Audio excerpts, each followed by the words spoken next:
है कि ये हिंदुत्व इंस्पायर्ड जुडिशरी है। इससे पहले भी जो बाबरी मस्जिद का फैसला आया मंदिर बनाने का उस जगह पर, वो भी बिल्कुल ऐसा ही था और ये फैसला भी बिल्कुल वैसा ही लगता है। कह रहे हैं कि एविडेंस नहीं है, मतलब इसकी हजारों वीडियोस मौजूद है, सब ने देखी है। और ये जो इंसिडेंट था बाबरी मस्जिद को शहीद करने वाला, इसके बाद पूरे भारत में हमने देखा था कि कम्युनल राइट्स हुए थे। आप सीखें कुछ उनसे। आप एक ऐसा मजहब है, दुख के साथ ये कहता हूं, जिसका पहला लफ्ज इकरा है और सबसे ज्यादा अनपढ़ आप हैं, सबसे ज्यादा जाहिल आप हैं। उन्होंने कहा कि 550 साल हम इंतजार कर रहे थे इस दिन का कि यहाँ पे हम ये मंदिर बना सकें। डॉक्टर साहब, do you think this is a changing India? It already has changed India.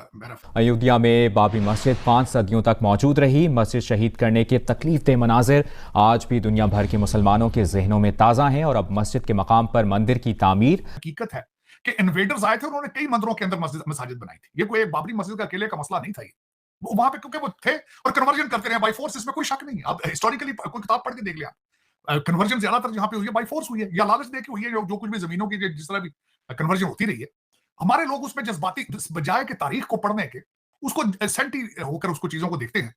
आपको ऐसा हिंदू मुस्लिम लड़ाई वाला माहौल होगा? नहीं, वहाँ पे तो डेवलपमेंट हो रही है, वहाँ पे कोई ऐसा माहौल नहीं है।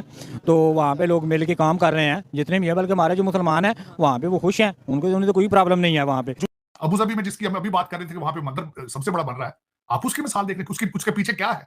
उसके पीछे डायस्पोरा है। न्यू जर्सी के अंदर बहुत बड़ा मंदिर बन रहा है इस वक्त, अमेरिका का सबसे बड़ा मंदिर, वो भी डायस्पोरा बना रहे हैं। नरेंद्र मोदी अयोध्या गए थे और वहां पे उन्होंने कहा कि जो 22 जनवरी आ रही है अगले महीने, उसमें सारा जो मुल्क है वो दिवाली मनाए अक्रॉस द कंट्री, क्योंकि उस दिन राम टेम्पल की सेरेमनी होगी। डॉक्टर साहब, उन्होंने ये भी कहा कि जो राम भक्त हैं उन्होंने 550 साल इंतजार किया है इस दिन का। अब जारी बात है, इस हवाले से बड़ी इंडिया के अंदर, क्योंकि यहाँ पे मस्जिद थी, मस्जिद गिरा के फिर ये मंदिर बन रहा है और इसकी सुप्रीम कोर्ट ने इसको वैलिडेट भी किया हुआ है।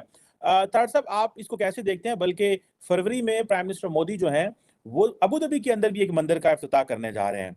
ये जो एंगल है भारत के वजीर आजम की पॉलिटिक्स का कि मजहब को बहुत ज्यादा कर रहे हैं, लेकिन उनको रिस्पॉन्स भी बड़ा मिल रहा है, शायद उसकी वजह इस पर जरा मैं चाहता हूँ कमेंट करें, क्योंकि इकोनॉमिकली इंडिया ग्रो कर रहा है, तो अगर वो मजहब जो है और आइडेंटिटी एंड हिस्ट्री की बातें कर रहे हैं तो लोग उसको सब्सक्राइब कर रहे हैं।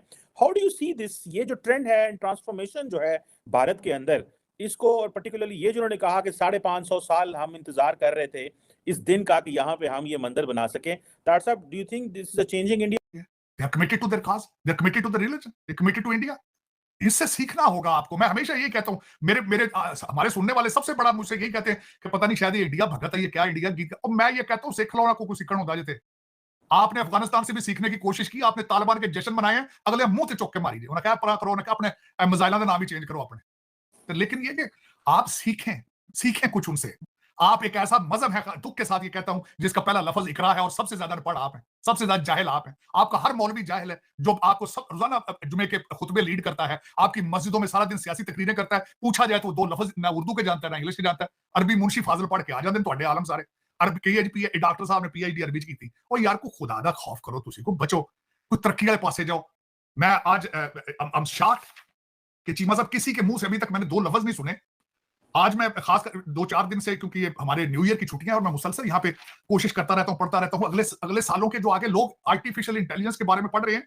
और मैं देख रहा था कि इस वक्त मैंडेटरी कर दिया है उन्होंने भारत की इंडियन इंस्टीट्यूट ऑफ टेक्नोलॉजी में आर्टिफिशियल इंटेलिजेंस और डाटा की कंप्यूटर डाटा की तालीम के बारे में। It's mandatory regardless of what you want to become, you have to study artificial intelligence and how the computer data system works. लेकिन आज तक आपके आज मैं बल्कि आगे चल के बात करूंगा, हमारे आर्मी चीफ साहब ने एक तकरीर फरमाई है, थोड़ा सा उन्होंने खींचा है लौंडे लपाड़ों को, लेकिन दूसरा माफियाज का जिक्र उन्होंने किया।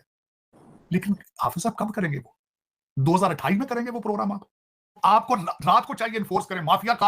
आप माफिया को हाथ डाल सकते हैं, ये प्लाटा है, सारा मुल्क तो बैठ टाउन बनाता है तू पढ़ के।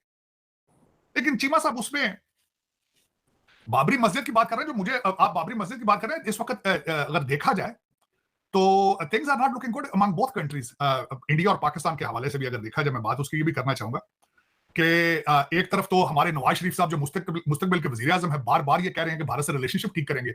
जो करंट सिटिंग प्राइम मिनिस्टर है वो कहते हैं 300 जंगे करने के लिए तैयार हैं।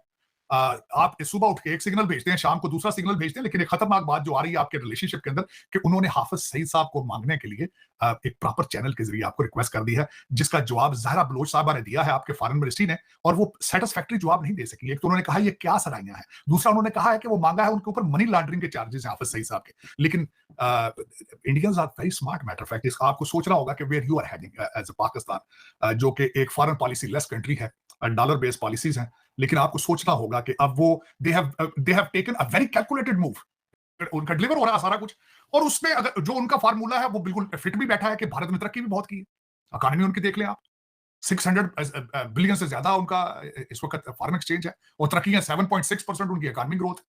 देखें वो जिस तरीके से they are flexing the muscles.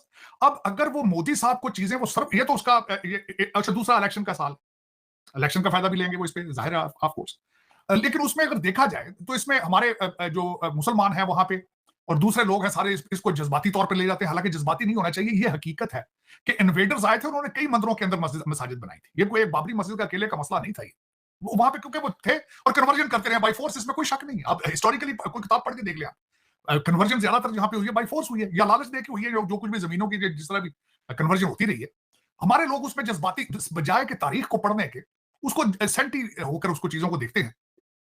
लेकिन अगर मोदी साहब को वो डिलीवर कर रहा है तो वो ultimately he is taking the benefit out of it, that can be a religious move, that can be a political move as well. लेकिन जिस तरह उन्होंने अब मैं जिस तरह उनको देखता हूं कि the way they are playing their foreign policy strongly wisely, the way they are economic policies में स्ट्रेटेजिक ऑटोनॉमी उनकी, जिस तरीके से मैं देखता हूं मुसलसल उस चीज को, जिस तरीके से वो ग्लोबल साउथ को लेकर चल रहे हैं, जिस तरीके से वो एक असला प्रोड्यूस करने के वो सिलसिले में है, जिस तरीके से वो लिथियम को एक्वायर कर रहे हैं, जिस तरीके से वो पेट्रोलियम अपनी सेफ्टी चाहते हैं, इन्फ्लेशन ना आए, जिस तरीके से अपने वो सी रूट्स को प्रोटेक्ट कर रहे हैं, तो they are achieving the target of being a super power. America को सबसे बड़ा इशू इस वक्त ये है, बल्कि वेस्टर्न सिविलाइजेशन को सबसे बड़ा मसला ही उनका यही नजर आ रहा है कि उनकी इकोनॉमी इतनी तेजी से आगे जा रही है और वो आंखें भी दिखा रहे हैं साथ।